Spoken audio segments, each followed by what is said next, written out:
Erik mengisyaratkan nama ex-pelatih timnas Garuda, Shin Tae-yong, tidak masuk bidikan PSSI. Ratusan pendukung tim nasional Indonesia dari berbagai elemen aksi unjuk rasa di depan kantor Asprof PSSI Jawa Timur di Jalan Ketampon, Surabaya. Bukan move on, tapi mundur total. Kata-kata Erick Thohir adalah tameng kegagalan. Si Erick Thohir ngomong ngawur mulu. Dengerin nih apa maunya dia. Eropa bisa kalian akali, tapi rakyat tidak akan bodoh. 2034, lo kira kami ini disuruh nunggu cicilan rumah? Gila, kemarin sesumbar 2026, peluang emas. Sekarang setelah Kluivert gagal total gara-gara pilihan lo, malah ngomong 2034. Itu bukan blueprint, bajingan. Itu namanya alasan klasik ketua pengecut buat ngulur waktu dan kabur dari kegagalan. Gagal ya gagal aja, jangan bungkus pakai target 10 tahun lagi. Move on dari apa? Move on dari tanggung jawab lo. Dia bilang harus move on dari STY. Lah yang bikin keputusan bodoh mecat STY itu siapa? Lo sendiri, bos. Lo buang pelatih yang jelas-jelas bagus demi ambisi lo.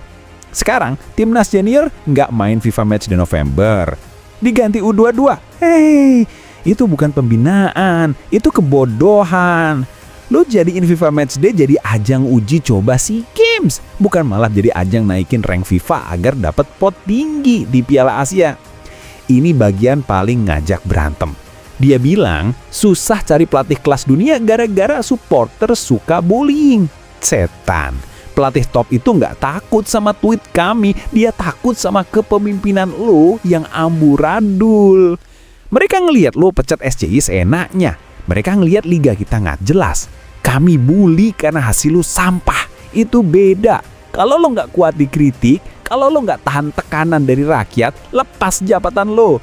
Jadi ketua PSSI bukan buat santai, tapi buat terima amukan kalau gagal. Udah, stop drama. Kami nggak mau dengerin kata-kata lo lagi. Mau 2034, mau 3034, kami nggak peduli. Sekarang cuma ada 2 opsi, Erick Thohir. 1, lo segera datangkan Shin Tae-yong dalam waktu dekat. Atau 2, lo turun. Jangan jadikan sepak bola ini korban kepalsuan. Lo, kami muak. Titik. Saatnya meledakkan kejujuran yang membakar. Membongkar tirai kemunafikan yang selama ini membekap sepak bola nasional. Di penghujung bulan laknat ini, berita dari kubu PSSI yang sejatinya hanyalah corong bagi kepentingan satu orang kembali mengobrak-abrik akal sehat kita. Sosok itu yang kini rangkap jabatan bak Supermenpora segaligus ketua semua perkara, Erick Thohir, muncul ke hadapan publik bukan dengan solusi, melainkan dengan rentetan dalih dan melemparan handuk putih yang tak tahu malu. Dengarkan baik-baik, saudara-saudara supporter. Apa yang ia katakan dalam 2 hari itu, intinya hanya satu. Kami gagal total, tapi kalianlah yang harus move on.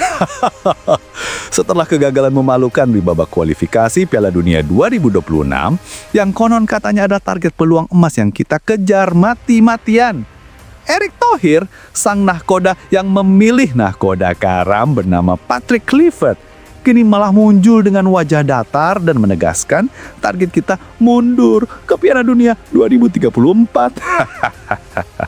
Apa-apaan ini? Kau kira kami ini bocah TK yang bisa disuapi janji permen 10 tahun ke depan?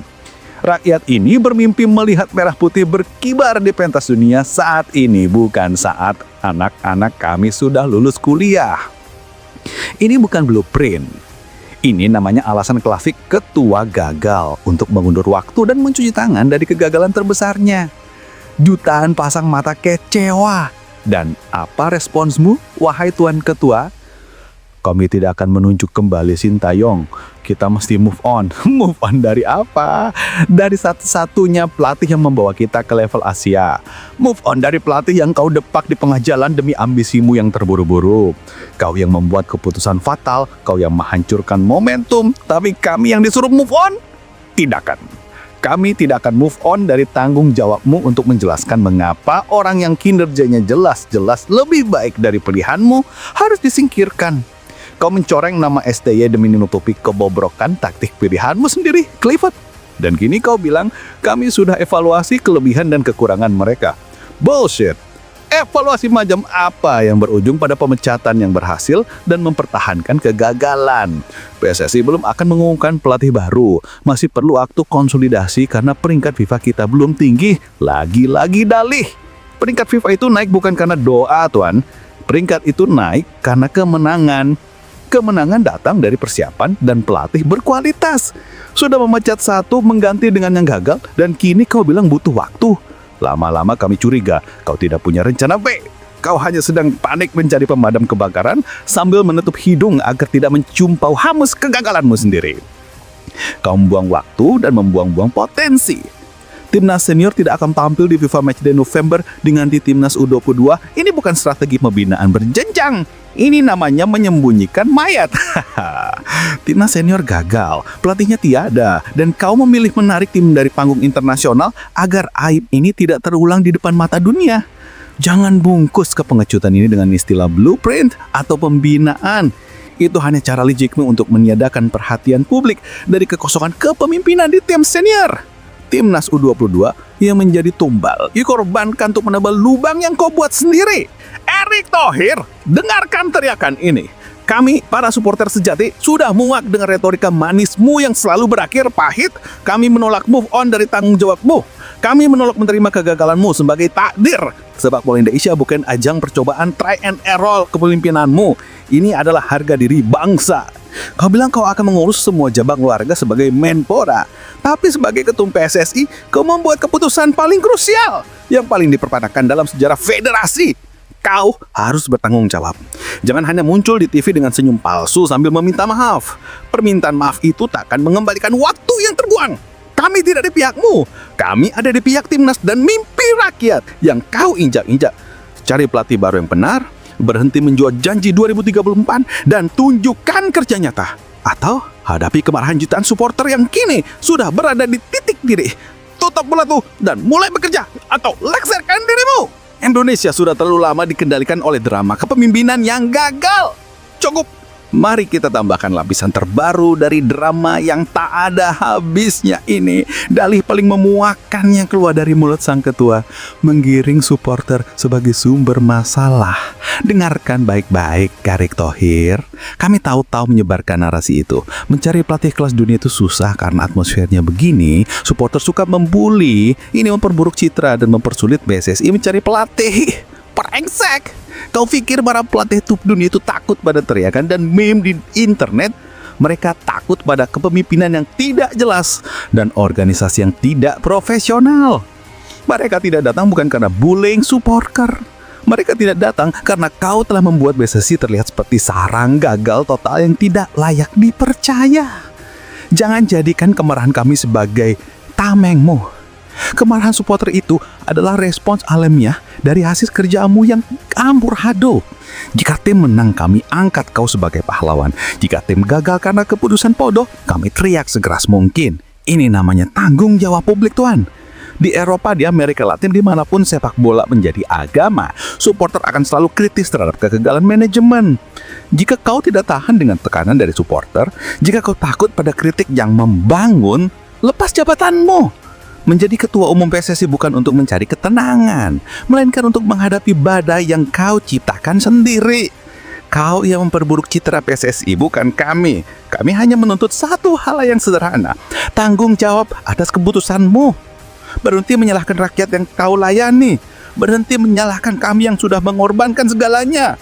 Kau telah mengkhianati kepercayaan ini.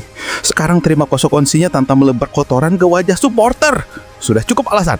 Sepak bola ini bukan milikmu, tapi milik kami. Sebelum kita lanjut ke berita lengkapnya, jangan lupa tekan tombol subscribe, like, dan notifikasi channel Bolcast agar kalian gak ketinggalan berita terbarunya.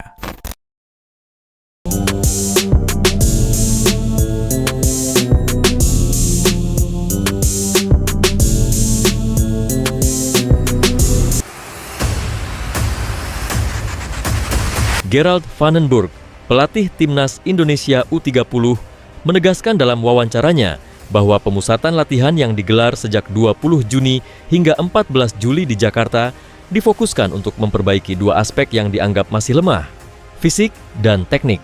Dalam sesi latihan intensif tersebut, Vandenburg menerapkan pendekatan menyeluruh, bukan hanya penguatan kebugaran atau kehalusan sentuhan bola semata, melainkan integrasi antara kebugaran, skill, taktik, dan mental juara.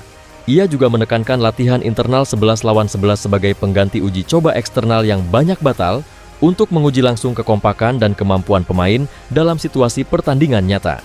Selain itu, Vandenburg memilih pemain berdasarkan penilaian mandiri, menonton banyak pertandingan, bahkan hingga larut malam, agar semua karakter dan potensi bisa dioptimalkan. Ia menggarisbawahi bahwa kombinasi fisik prima, teknik tajam, mental bertanding, dan taktik fleksibel menjadi formula kunci untuk menjadikan Garuda Muda tangguh dan siap bersaing di Piala AFF U23, apalagi sebagai tuan rumah. Nathan Chuaon terlihat tetap menepi dari keramaian dan memilih latihan ekstra keras di tengah jeda liga saat sebagian besar rekannya menikmati liburan. Padahal, sejumlah pemain naturalisasi dan lokal tampak santai, Nathan justru memanfaatkannya dengan menggelar sesi latihan mandiri, mulai dari sprint, penguatan otot, hingga latihan teknik secara intens di lapangan kecil. Sikap disiplin ini dilatar belakangi hasratnya untuk membuktikan diri setelah kontrak dengan Swansea City diputus dan statusnya sebagai free agent. Lautan kerja keras ini bukan sekadar menjaga kebugaran. Ini adalah pernyataan ambisi. Dia bersedia melakukan apapun demi meraih kembali kesempatan bermain dan membangun masa depan, baik di klub baru maupun membela timnas Indonesia. PSSI telah merilis harga tiket untuk menyaksikan timnas Indonesia U23 di Piala AFF U23 2025 yang akan berlangsung pada 15 sampai 29 Juli mendatang di Jakarta dan Bekasi. Untuk laga penyisihan grup timnas U3 U23 di Stadion Utama Gelora Bung Karno, SUGBK, tiket dijual dalam paket keluarga 4 orang dengan harga mulai dari Rp450.000 hingga Rp1.800.000 tergantung kelas tribun. Ada juga paket terusan untuk 3 pertandingan dengan harga berkisar antara Rp500.000 hingga Rp1.300.000.